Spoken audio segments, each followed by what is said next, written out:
El ministro de Trabajo, Luis Miguel de Camps, es nuestro invitado el día de hoy a propósito de las miles de personas que están en fase 1 y 2 todavía y de las medidas que necesita implementar el gobierno para que no siga aumentando el porcentaje de desempleo. Ministro, buenos días, es un gusto tenerlo aquí. Muy buenos días, muchísimas gracias. El placer es nuestro poder compartir con ustedes, distinguidas damas, mi querido doctor Nelson. Placer. Gracias. Antes de entrar en ese tema gruesísimo de los planes de ayuda, yo lo vi ayer en la reunión del Gabinete de la Niñez. El Ministerio de Trabajo, ¿cuál es el rol que desempeña? No, usted no me vio en esa reunión porque yo me disculpé. Habían personas cerca que habían dado positivo al COVID a mi persona 2 días antes y estaba en proceso de confirmación y por eso no estuve presente. Afortunadamente. ¿Sería de archivo una foto que había? No, la foto fue, usted habló del día anterior, cuando se dio a conocer la iniciativa del gobierno de la entrega del bono navideño a través de la tarjeta, eliminando la necesidad de hacer filas, de una entrega que juega con la dignidad humana, que afortunadamente en esta oportunidad parte de los aportes del gobierno del cambio es eliminar ese procedimiento y afirmar el compromiso de poder ayudar a la familia. ¿Usted no está en el Gabinete de la Niñez? Sí, yo estoy, lo que no estaba presente en la reunión. Ah, bueno. No, acá hay una foto ahí en el listín, creo, digital. Pero ¿cuál es el rol del ministerio en ese gabinete? Mire, el Ministerio de Trabajo tiene una importante labor respecto de ello. ¿Por qué? Porque una de las direcciones del Ministerio de Trabajo y una de las principales también responsabilidades es luchar en contra del trabajo infantil, que es conocido mundialmente en algunos países, sobre todo hace algunos años, que algunas instituciones y algunas naciones han apoyado de manera institucional ese tipo de labor. Afortunadamente la República Dominicana no existe de manera institucionalizada ese flagelo. Sin embargo, en situaciones como la actual, donde la pandemia ha dado durísimo en todas partes del mundo, incluyendo la República Dominicana, a propósito también de la imposibilidad de tener clases presenciales, pues de manera preventiva el Ministerio de Trabajo refuerza sus acciones para evitar el trabajo infantil. Y con ello, pues en coordinación del gabinete que usted menciona, pues nosotros también ponemos de nuestra parte en coordinación con las demás instituciones. Ya entiendo. Ministro, queremos preguntarle sobre cómo va el proceso. Pero no se preocupen que la información, que ayer confirmé que estamos libres. Qué bueno, de COVID. Qué bueno, nos alegra. Ministro, ¿cómo va el proceso de reactivación económica, sobre todo desde el punto de vista también laboral? Vimos algunos titulares que hablan de una reactivación de más del 50%, que han vuelto los empleados a sus trabajos. Específicamente si tienen pormenorizado ese 50%, ¿en qué áreas, cuáles sectores son los que están mejor? Bien, muchísimas gracias.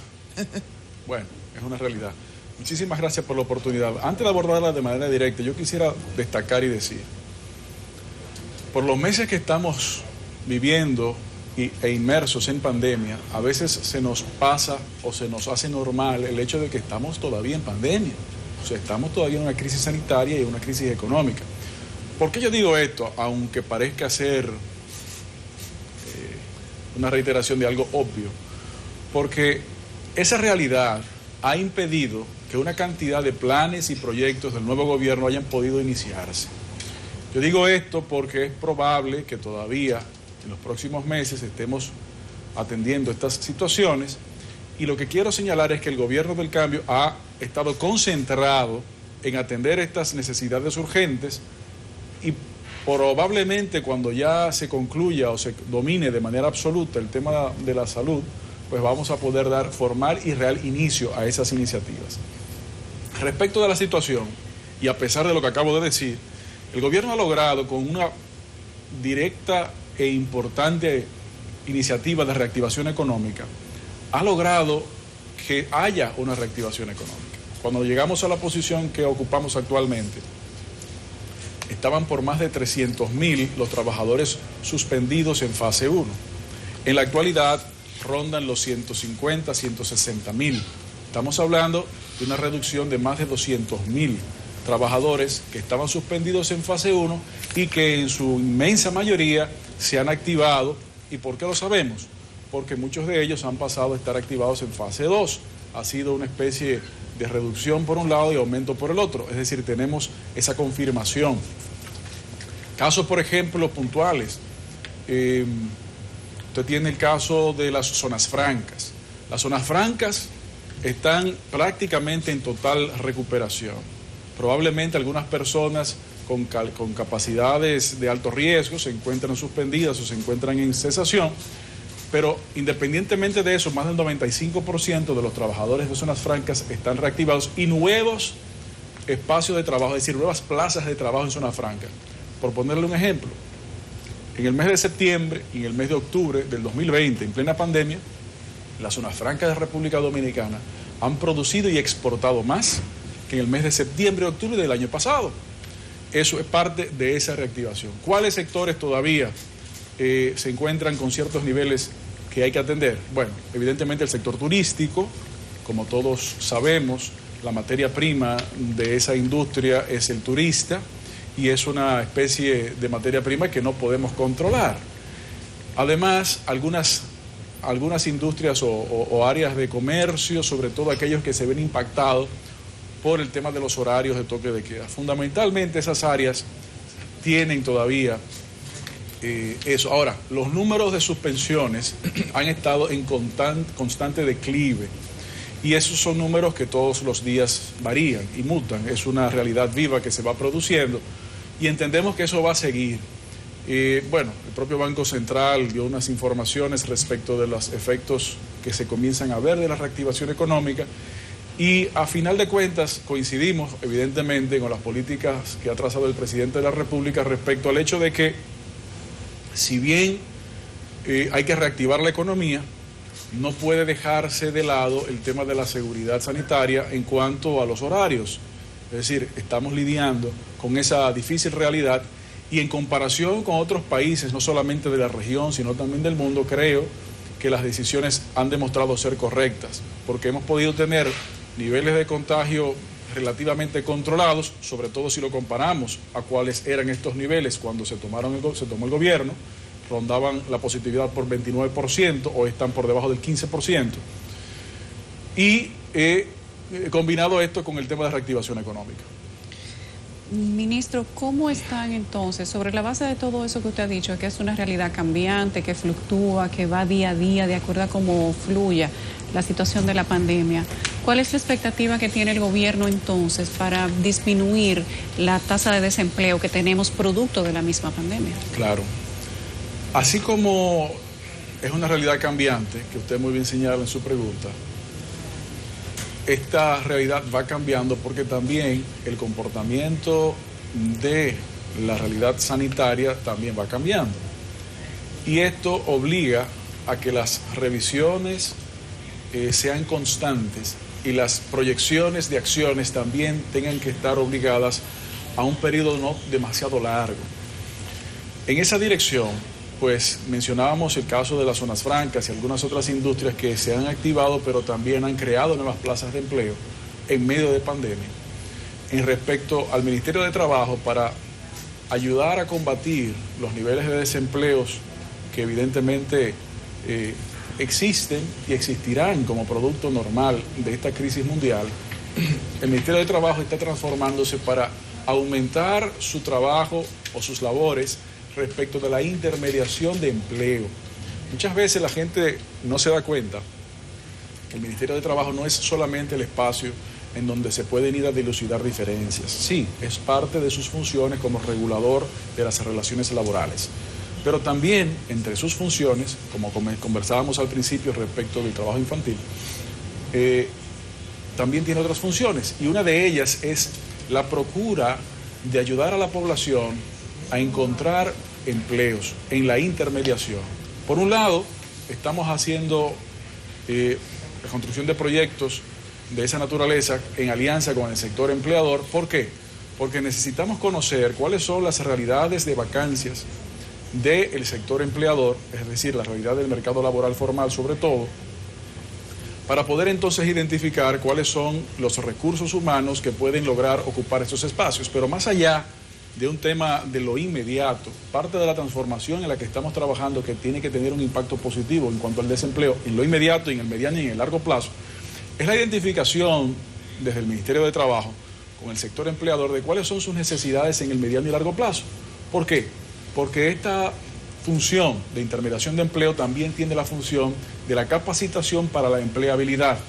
Entonces, desde el Ministerio de Trabajo, que estamos transformando para hacer también un Ministerio de Empleo, pues estamos trabajando para que podamos colaborar en la capacitación. Por ejemplo, el Infotep es una de las instituciones adscritas al Ministerio de Trabajo, en coordinación con otros ministerios también, para que con la información de las necesidades del mercado laboral a mediano y largo plazo, así como en el inmediato, poder dar las instrucciones necesarias en los programas de capacitación de forma y manera en que el recurso humano tenga las capacidades suficientes para poder insertarse con mayor facilidad en el mercado laboral. Esos trabajos obviamente van acordes junto con trabajos de otras instituciones, pero somos conscientes y convencidos de que parte de los problemas que existen respecto del desempleo tienen que ver con la desconexión y la falta de coordinación de información centralizada. Y en esa dirección estamos también trabajando. Ministro de Campo, vamos a hacer un ejercicio aritmético para ver las personas que están impactadas ahora con el asunto de los programas sociales. El presidente anunció que en diciembre los va a suspender, pero que mantendrá otros focalizados. Y eso tiene su lógica. El quédate en casa, que va a permanecer, vamos a ver en qué modalidad. El gobierno anterior lo llevó ese programa a 1,5 millones de gente. Decía 861,000 personas que están en Prosoli, sobre la base de datos del SIUBE, del Sistema Único de Beneficencia, y después con la cédula, 1,5 millones. Entonces, ¿cuánto hay ahora en fase 1? Usted menciona 150,000, el día pasado pensaba que eran cerca de 200,000. ¿Cuánto hay en fase 2? ¿Cómo no? Para poder sumar, porque yo decía el lunes que más de un tercio, aproximadamente un tercio de la población está impactada por esos programas. Si usamos la media de 4 por familia, etc. ¿Cuánto hay en fase 1, en fase 2 y un patí que casi nunca se menciona?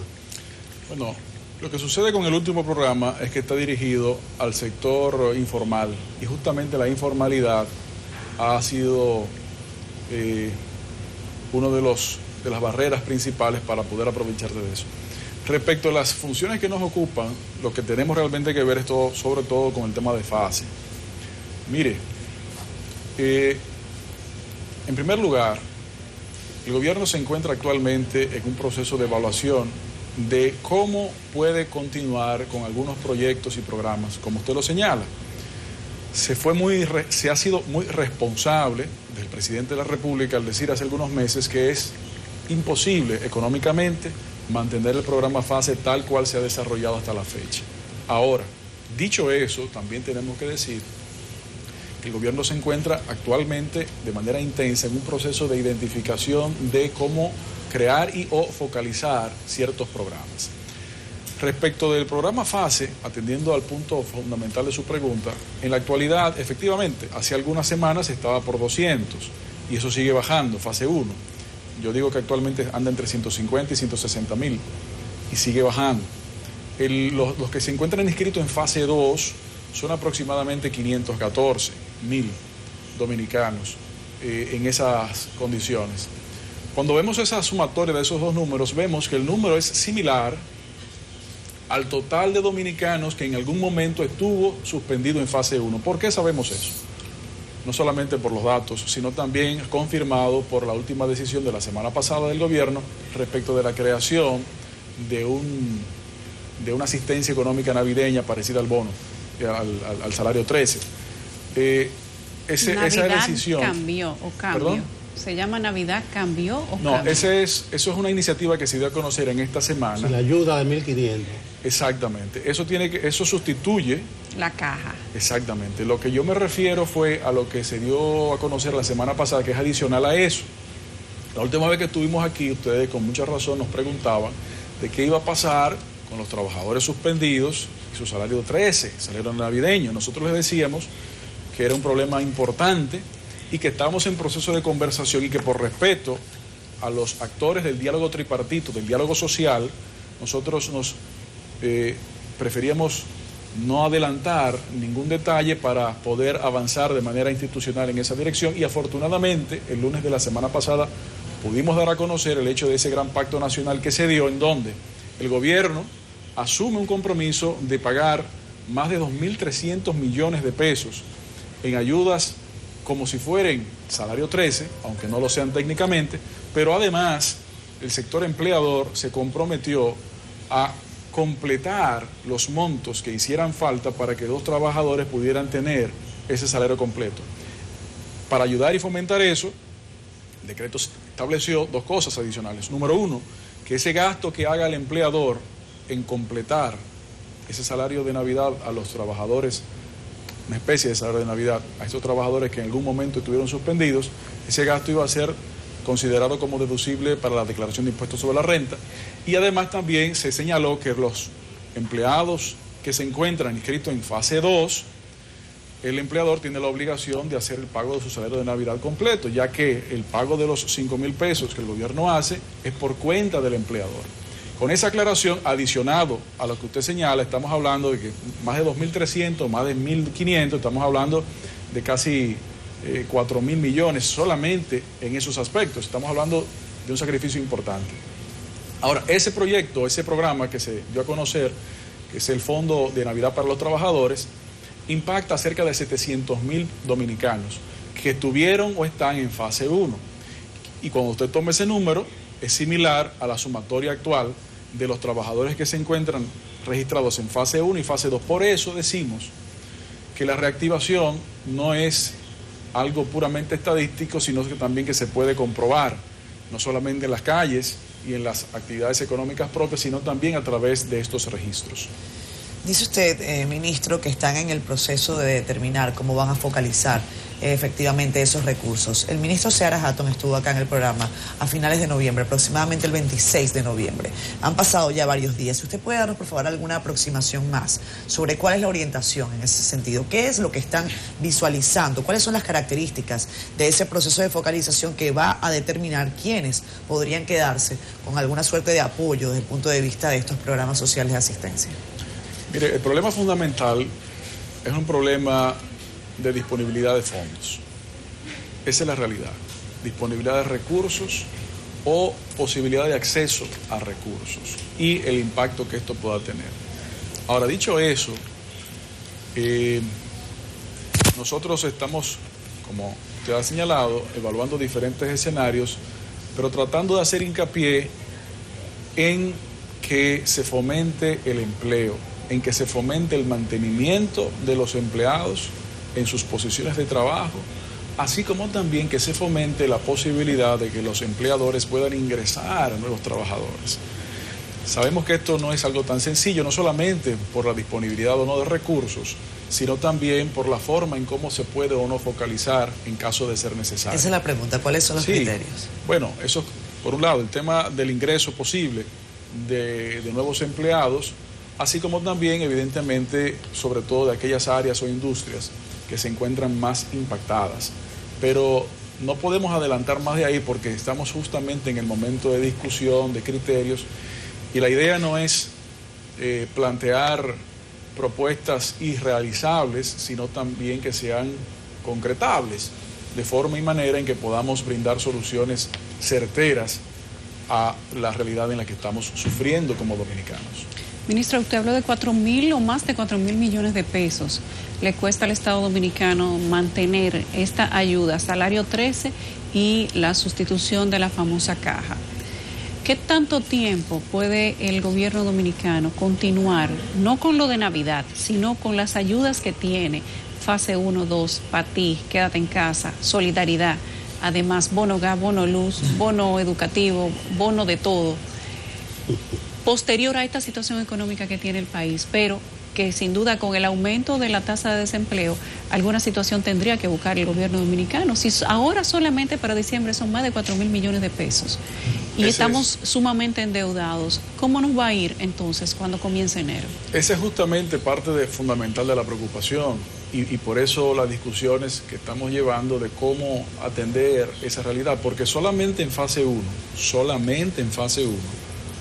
con este aporte adicional de lo que sería una ayuda parecida al salario 13, estamos hablando de que el gobierno habrá invertido a fin de año casi 30.000 millones solamente en fase 1, sin agregarle fase 2, sin agregarle quédate en casa, sin agregarle para ti y todas las demás cosas que usted ha mencionado. Entonces, cuando usted ve eso y ve el esfuerzo que está haciendo el gobierno también por mantener cierta racionalidad en los niveles de endeudamiento público, a propósito del anuncio que acaba de hacer en estos días el ministro de Hacienda, o el Ministerio de Hacienda, es una competencia doble. Ahora, dicho eso, tenemos que reconocer que la República Dominicana, como parte de la comunidad internacional, también se encuentra impactada por esta crisis sanitaria y económica, y debería haber a nivel mundial también un entendimiento de ello. Digo esto porque evidentemente más endeudamiento tiene sus impactos en cuanto a los números nacionales y los subimpactos de esto. Por eso la labor no es sencilla. Ahora, así como mencionábamos hace algunas semanas de que estábamos en el proceso de búsqueda de soluciones y final respecto al salario 13, simplemente podemos decir que estamos también en ese proceso de búsqueda de soluciones a los problemas que se presentan, porque efectivamente, si bien es cierto, no es posible económicamente mantener los programas como se encuentran concebidos en el día de hoy, tampoco es posible obviar la necesidad actual y futura, evidentemente confirmada pronto, Dios mediante, de que tiene que haber una continuación de ciertos programas. Y es eso lo que estamos trabajando ahora. ¿Cuál será la conformación de ellos? Bueno, tendremos que concluir esta etapa de investigación, esta etapa de consultas y de revisión real de qué es posible y qué no es posible y de cómo focalizarlo. Bueno, como está en discusión, lo que hay que esperar que el Señor Todopoderoso los ilumine, porque la situación es compleja. Uno habla de fase 1 porque eso está suspendido, pero usted habla de 500.000 gente en fase 2. Sí. Y no son muchas las empresas que pueden mantener el sueldo completo de un trabajador. O sea que esa ayudita de fase 2 es indispensable. Pero ojalá, reitero, que el Señor los ilumine, porque eso impacta a una parte importantísima de la población, aunque hay que reconocer, el propio ministro de Economía tiró una media aquí de 10.400 millones mensuales, sí. O sea, prolongar esos programas, 125.000 millones en el año. Yo a veces abogo aquí por 3 meses más, son 31.000, 32.000 millones. Pero bien, ojalá que no se olviden que hay mucha de la gente impactada. Yo me voy a salir un poquito del tema, pero es una idea del teletrabajo, ya salió la resolución. ¿Se ha visto algo concreto de eso, de alguna utilidad? Bueno, yo creo que eso no es salido del tema, yo creo que eso es parte también del tema, y no solamente de ese tema, sino también que abarca mucho más. Efectivamente, hace algunas semanas, el Ministerio de Trabajo emitió la resolución 23-2020, en la que se establecen las guías fundamentales de regulación entre las relaciones laborales sobre el teletrabajo. La última vez que estuvimos aquí todavía eso no era conocido, estábamos trabajando en ello. Y afortunadamente ha sido acogida de manera positiva tanto por trabajadores como por empleadores. Y si algo positivo debemos de sacar dentro de esta crisis es el hecho que la República Dominicana ha dado un salto en la utilización de las tecnologías. Lo que las discusiones de reforma del Código de Trabajo incluían hace años como algo que se veía muy lejos, bueno, el 2020 demostró de que no estaba lejos nada, de que simplemente era un tema de aplicación. Y la realidad del teletrabajo no es nueva. Todos los que estamos aquí y muchos de los que nos ven, pues han tenido que estar o han estado conectados en 24/7 con los teléfonos inteligentes, Creo. Por ejemplo. Ya eso es una nueva realidad. Ahora, ¿qué es lo que hemos hecho? Dentro del marco general que constituye el Código de Trabajo, que no se puede tocar de manera administrativa, sino que tiene que ser a través de las directrices del Congreso Nacional, se identificaron los principios que este código establece, las relaciones, las reglas generales, y se pudo adoptar o adaptar, las dos cosas, estas reglas a las relaciones laborales en un sistema especial de trabajo como es el teletrabajo. ¿Qué cosas se incluyeron allí que son importantes? Primero, el reconocimiento formal de este tipo de relación laboral, simple y llanamente. Eso ayuda a que pueda haber regulaciones, pueda haber una claridad en las relaciones laborales, y eso siempre va a ser positivo, tanto para el trabajador como también para el empleador. Otro de los aspectos que incluimos en la resolución, que dicho sea de paso, tenemos que siempre aclarar que fue el producto de la conversación del diálogo tripartito y la consulta con la Organización Internacional del Trabajo, la OIT.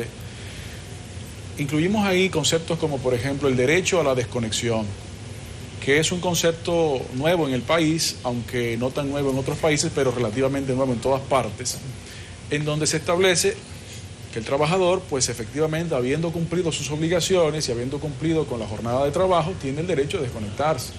Y esto es simplemente una extrapolación de las jornadas de trabajo presenciales a las jornadas de trabajo de manera de teletrabajo.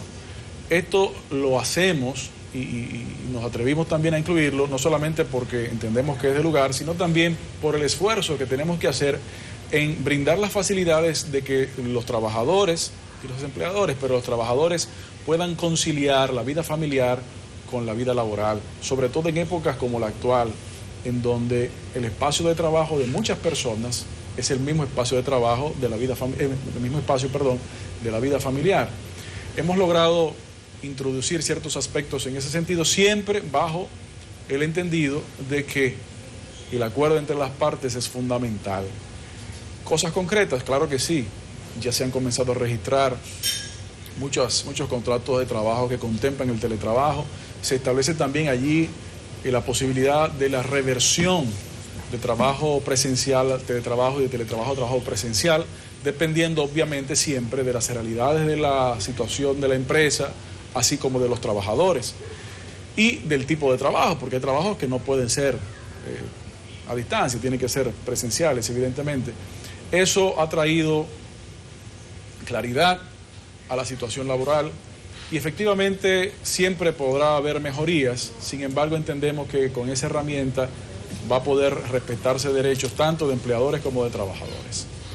¿Hay alguna estadística? Sí. Adelante. Ministro de Camps, que Nelson dice que se estaba saliendo del tema, pero la que se va a salir del tema del trabajo soy yo, porque no puedo dejar de preguntarle a usted como miembro del gabinete del presidente Abinader, un día como hoy, Día Internacional de la Corrupción. Usted es uno de los miembros del gobierno que no pertenece al Partido Revolucionario Moderno.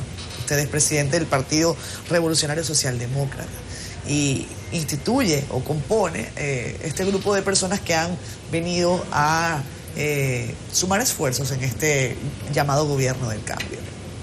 La lucha contra la corrupción y la impunidad no ha dejado todavía el primer preso en la República Dominicana. Así lo ve la gente. Y así incluso lo decía usted en el proceso de la campaña electoral, que República Dominicana estaba cansada de la corrupción y la impunidad. ¿Cuál es su perspectiva en este momento para el país en ese sentido? Mire, la perspectiva que tenemos en ese sentido es que el presidente de la República ha dado demostraciones de coherencia, de seriedad y obviamente también de transparencia. Cuando el presidente, entonces candidato, decía que cuando lograra la presidencia la responsabilidad del Ministerio Público iba a recaer sobre una persona que no tuviese responsabilidades o vínculos partidarios directos, se cumplió, se ha cumplido, no solamente a nivel del momento de la designación, sino también posterior a ello. En una intervención a la que el presidente de la República nos convocó la semana pasada y que posteriormente dio a conocer un documento, una carta, que fue la que nos dio lectura, señalaba el presidente que tomó esa decisión muy consciente de lo que significa para un gobierno no tener a una persona, digamos, de su confianza o bajo su dominio en una posición como la del Ministerio Público. Pero si bien significa desde el punto de vista político tal vez algún tipo de sacrificio inmediato, desde el punto de vista democrático institucional significa un aporte importante. Gracias a esa decisión, nosotros actualmente, como miembros del gabinete del gobierno, podemos decir cada institución tiene que llevar a cabo sus obligaciones según lo establece la ley. Sobre ese aspecto, nosotros no tenemos competencias y es una decisión que recae sobre los funcionarios de dicha cartera. Y gracias a esa separación institucional que actualmente está sustentada en una voluntad del presidente de la República, pero que estamos seguros debemos institucionalizarla en la Constitución, ojalá que no sea muy tarde, pues podemos fortalecer eso. Creo que esa señal fundamental desde el día 16 de agosto en los hechos va a poder alimentar o seguir alimentando la esperanza de poder tener simple y llanamente un estado en donde haya una ecualización y esa ecualización sea justamente a través de la ley.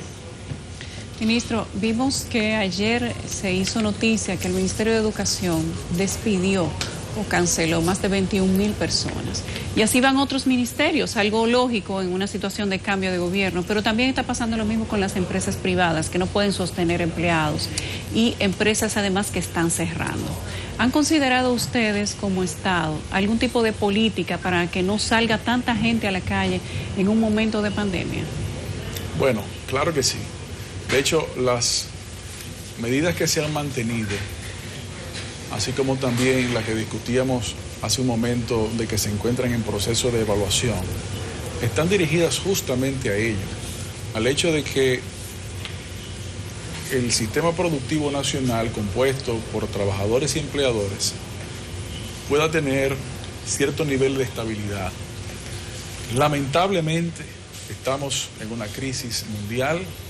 Hemos señalado que es lo que más se parece realmente a una crisis de guerra mundial, porque es una guerra no continental, ni siquiera entre personas, sino de un virus, y el impacto económico que eso significa.